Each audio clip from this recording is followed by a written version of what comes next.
दुख, लाभ हानि, जय पराजय अथवा हार जीत को एक समान समझकर केवल इसलिए युद्ध करो क्योंकि इस समय युद्ध करना तेरा कर्तव्य है। और यदि इस मानसिक वृत्ति से इसे अपना धर्म समझकर युद्ध करोगे तो तुम्हें उसका पाप नहीं लगेगा। ये क्या कह रहे हो केशव कि युद्ध करके पाप नहीं लगेगा? युद्ध में तो इतनी हिंसा होगी, लाखों प्राणियों की हत्या होगी, फिर मनुष्य उसके पाप से कैसे बचेगा? यदि कोई भी कार्य निष्काम कर्म योग की रीत से किया जाए तो ना उसका पाप लगता है और ना उसका पुण्य मिलता है। निष्काम कर्मयोग? हाँ, निष्काम कर्मयोग। ये कौन सा योग है माधव जो मनुष्य को पाप और पुण्य दोनों से मुक्त कर देता है? ये एक गूढ़ विद्या है पार्थ। जो इसके रहस्य को समझ लेता है वो इस संसार में रहते हुए भी, संसार के सारे कर्म करता हुआ भी कर्म फल के बंधन से मुक्त रहता है। ये बड़ी अनोखी बात कर रहे हो केशव। मेरी बुद्धि अभी तक इसको ग्रहण नहीं कर रही। क्योंकि तुम्हारी बुद्धि पर अभी तक आसक्ति का पर्दा पड़ा हुआ है। और जो निष्काम कर्मयोग मैं बता रहा हूं उसकी बुनियाद ही निरासक्ति के आधार पर रखी गई है। हे अर्जुन, इस निरासक्ति योग को समझ लोगे तो तुम्हारे जीवन में पूर्ण शांति आ जाएगी। हे माधव, इस योग की साधना कैसे करते हैं? इस योग के नियम क्या हैं? उसकी साधना के लिए कोई हजारों वर्षों की तपस्या की आवश्यकता नहीं। इसकी साधना तो एक ही क्षण में हो जाती है। एक ही क्षण में? हां, एक ही क्षण में। जिस क्षण में प्राणी अपने मन का रवैया बदल लेता है वही क्षण। परंतु हे केशव, कोई भी मनुष्य एक ही क्षण में आसक्ति को कैसे छोड़ सकता है?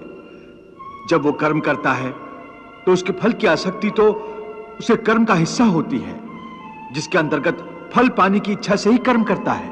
हे अर्जुन, बस यहीं से निष्काम कर्मयोग की साधना शुरू होती है। अर्थात तुमने कहा कि प्राणी फल पाने की इच्छा से ही कर्म करता है, परंतु निष्काम कर्मयोग यह सिखाता है कि फल पाने की इच्छा से नहीं, बल्कि अपना कर्तव्य पूरा करने के लिए, अपने धर्म का पालन करने के लिए कर्म करो। फल पर भरोसा रखकर कर्म मत करो, क्योंकि फल पाना तुम्हारे हाथ में नहीं, तुम्हारे अधिकार में केवल कर्म करना ही है। कर्मण्येवाधिकारस्ते मा फलेषु कदाचन मा कर्म फल हेतुर्भूर्मा ते संगोस्त कर्मणि। हे पार्थ, तुम कर्म कर सकते हो, कर्म करने का संकल्प कर सकते हो, परंतु इसका फल पाना तुम्हारे हाथों में नहीं है। हे मधुसूदन, मैं जिस काम का संकल्प करूंगा वो काम तो मैं करूंगा ही। जब भोजन करने का निश्चय करके बैठूंगा तो निवाला उठाकर मुंह में रखूंगा ही, तभी तो उसे खाऊंगा। यदि वो खाने का निवाला तुम्हारे प्रारब्ध में नहीं है तो उसे तुम मुंह तक तो ले जाओगे, परंतु उस ग्रास का एक दाना भी अपने मुंह में नहीं रख सकोगे। हे अर्जुन, केवल कर्म का संकल्प ही प्राणी के अधिकार में है, उसका फल प्राणी के अधिकार में नहीं है। वो कैसे? मैं बताता हूं कैसे। पार्थ, तनिक उस दृश्य की कल्पना कि नगर धनवान के सामने बड़े स्वादिष्ट भोजन की थाली परोसी गई है। थाली सोने की है, गर्मा गर्म व्यंजन भरे हुए हैं, जिन्हें देखकर वो बहुत प्रसन्न हो रहा है।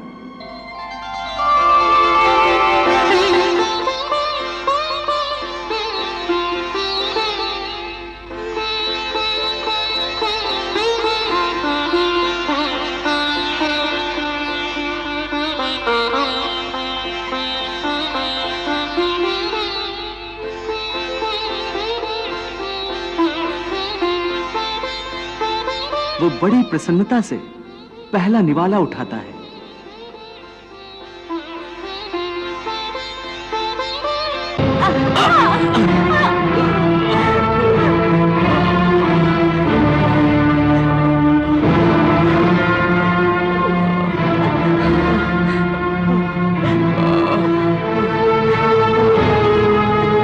देख लिया कि प्रारब्ध में न हो तो मुंह तक पहुंचकर भी निवाला छिन जाता है।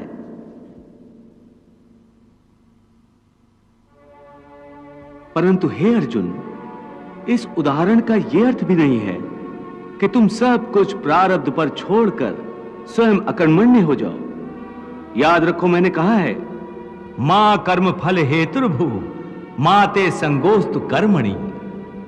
हे केशव, तुम्हारे कहे अनुसार यदि फल प्रारब्ध ने अपनी मर्जी से देना है तो फिर प्राणी को कर्म करने की आवश्यकता ही क्या है? कर्म करने की आवश्यकता क्या है, यह जानने से पहले यह तो जान लो कि प्रारब्ध क्या है, प्रारब्ध कैसे बनती है। हे केशव, प्रारब्ध क्या है उसे जानने में क्या मुश्किल है? यह तो सीधी सी बात है कि जो भगवान की इच्छा है वही मनुष्य का प्रारब्ध होती है। नहीं अर्जुन, नहीं, यह धारणा सत्य नहीं है। क्यों सत्य नहीं है? क्योंकि मैं किसी के प्रारब्ध नहीं बनाता, ना मैं किसी प्राणी के कर्म अथवा कर्म फल के हिसाब में दखल देता हूं। इसलिए प्राणी की प्रारब्ध बनाने में मेरा कोई हाथ नहीं होता। फिर कौन बनाता है प्राणियों का प्रारब्ध? प्राणियों के अपने कर्म। अर्थात ये कि प्राणी जैसे कर्म करेगा उसका वैसा ही फल पाएगा। अच्छे कर्म करेगा तो अच्छा फल मिलेगा और बुरे कर्म करेगा तो बुरा फल पाएगा। यही जो प्राणी के अच्छे बुरे कर्मों के अच्छे बुरे फल का हिसाब है, इसी को प्रारब्ध कहते हैं। अपने पुण्य कर्मों के फलस्वरूप सुख और अपने पाप कर्मों के फलस्वरूप दुख प्राणी इसी जन्म में या अपने अगले जन्म में भोगना ही पड़ता है, वो टल नहीं सकता।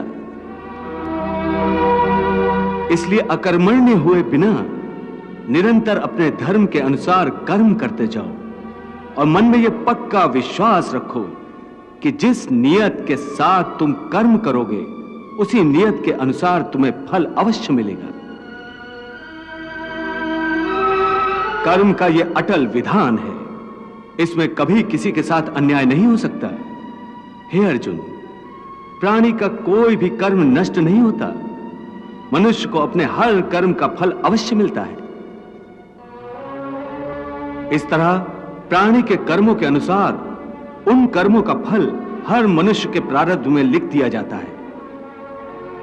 इसी कारण हर जन्म में मनुष्य अपने ही कर्मों के बंधनों में बंध जाता है। इसी कर्म के बंधन में बंध जाने के कारण मनुष्य आवागमन अर्थात जन्म जन्मांतर के चक्रव्यूह में फंसा रहता है और उसे मोक्ष प्राप्त नहीं हो पाता। कर्म के बंधन से आवागमन या जन्म जन्मांतर का क्या संबंध है?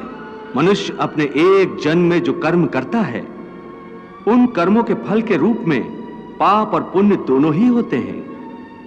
कभी पाप अधिक होते हैं तो कभी पुण्य। दोनों का दुख सुख भोगते हुए मनुष्य अपने नए जीवन में जो कर्म करता है उनका हिसाब पाप पुण्य के खाते में नए सिरे से लिख दिया जाता है। इस तरह इन नए कर्मों को भोगने के लिए एक और नया जन्म लेता है और जन्म जन्मांतर का यह सिलसिला लगातार चलता रहता है और मनुष्य की आत्मा का अपने परमात्मा से मिलन नहीं होता, जिसे मोक्ष कहते हैं। हे कृष्ण, इसका अर्थ तो यह हुआ कि मोक्ष प्राप्त करने के लिए मनुष्य को पाप और पुण्य से बचने के लिए कोई कर्म ही नहीं करना चाहिए, सारे कर्मों का त्याग करके सन्यासी बन जाना चाहिए। कोई भी मनुष्य अकर्मण्य नहीं हो सकता, कर्म तो उसे हर स्थिति में करना पड़ता है। परंतु सन्यासी तो कर्म का त्याग तो करते ही हैं। हे पार्थ, सन्यासी भी कर्मों का त्याग नहीं करते, ना ही कर सकते हैं। मैंने पहले ही कहा था कि सन्यासी भी कर्म करते हैं। खाना पीना, उठना बैठना, तपस्या करना, साधना करना, ये सब भी तो कर्म ही है। कर्म से कोई कैसे मुक्त हो सकता है?